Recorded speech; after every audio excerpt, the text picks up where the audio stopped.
Pergi haji, ini kan bisa dibilang impian seumur hidup ya bagi jutaan muslim di Indonesia. Sebuah panggilan suci yang dinanti-nanti. Tapi ada satu rintangan yang super besar. Rintangan yang bikin banyak orang jadi putus asa. Dan sayangnya, ini nih yang jadi celah buat para penipu. Oke, kita mulai dari angka ini. 26 tahun. Gila ya, itu loh rata-rata waktu tunggu buat haji reguler di Indonesia. Coba deh bayangin, Anda daftar hari ini, berangkatnya itu 1/4 abad lagi. Nah, ini dia akar dari semua masalahnya.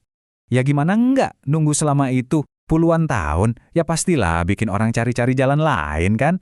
Siapa sih yang nggak pengen cepat-cepat berangkat ke Tanah Suci?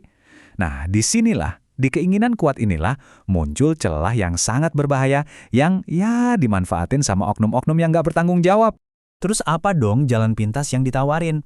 Nah, ini dia, iming-iming haji instan. Kedengarannya kayak jawaban doa banget kan?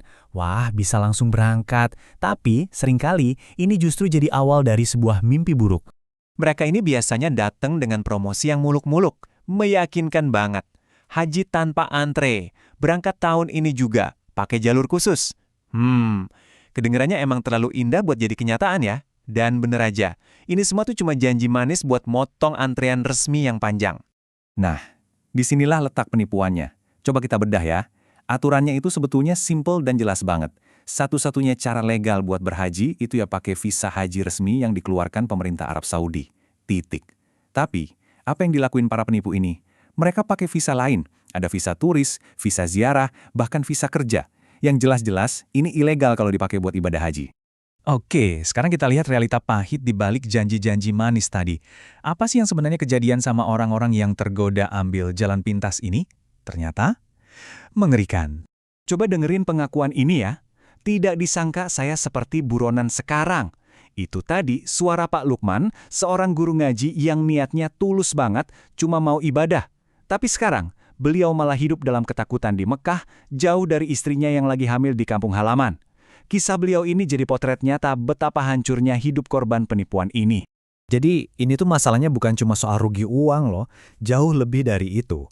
Coba deh kita bayangin, terlantar di negara orang, nggak punya siapa-siapa, tiap hari hidup was-was takut ketangkep razia. Dan yang paling bikin nyesek, mereka ditinggal gitu aja sama orang yang dulu ngejanjiin surga. Ditelantarkan. Dan kalau sampai ketangkep, hukumannya nggak main-main. Otoritas Arab Saudi itu memberlakukan denda sebesar 10.000 rial. Kalau dirupiahkan, itu sekitar 91 juta rupiah. Wow, dan itu baru hukuman yang pertama. Udah bayar denda segitu gedenya, penderitaannya belum selesai. Konsekuensi selanjutnya, deportasi. Iya, mereka bakal langsung dipulangkan paksa. Ibadah belum selesai, mimpi hancur, langsung diusir dari negara itu. Dan mungkin, ini yang paling bikin hancur hati. Larangan masuk kembali ke Arab Saudi selama 10 tahun. Bayangin, 10 tahun. Mimpi buat beribadah lagi di masa depan, entah itu haji atau umroh, ya pupus sudah untuk waktu yang sangat lama. Dan inilah pukulan pamungkasnya. Pukulan yang paling telak setelah semua resiko, ketakutan, denda jutaan rupiah. Dewan Ulama Senior Arab Saudi sudah ngeluarin fatwa. Apa isinya? Haji yang dilakukan tanpa visa resmi dianggap tidak sah. Jadi semua pengorbanan itu sia-sia.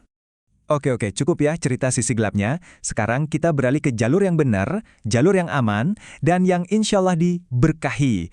Jadi gimana sih caranya menunaikan ibadah haji secara resmi?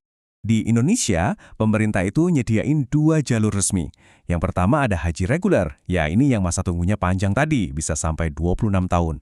Terus yang kedua ada yang namanya haji khusus, atau sering disebut ONH+. Nah ini dikelola sama travel swasta yang punya izin resmi dan antriannya jauh lebih pendek, sekitar 6 tahunan. Enaknya kalau lewat jalur resmi, prosesnya itu jelas dan aman banget.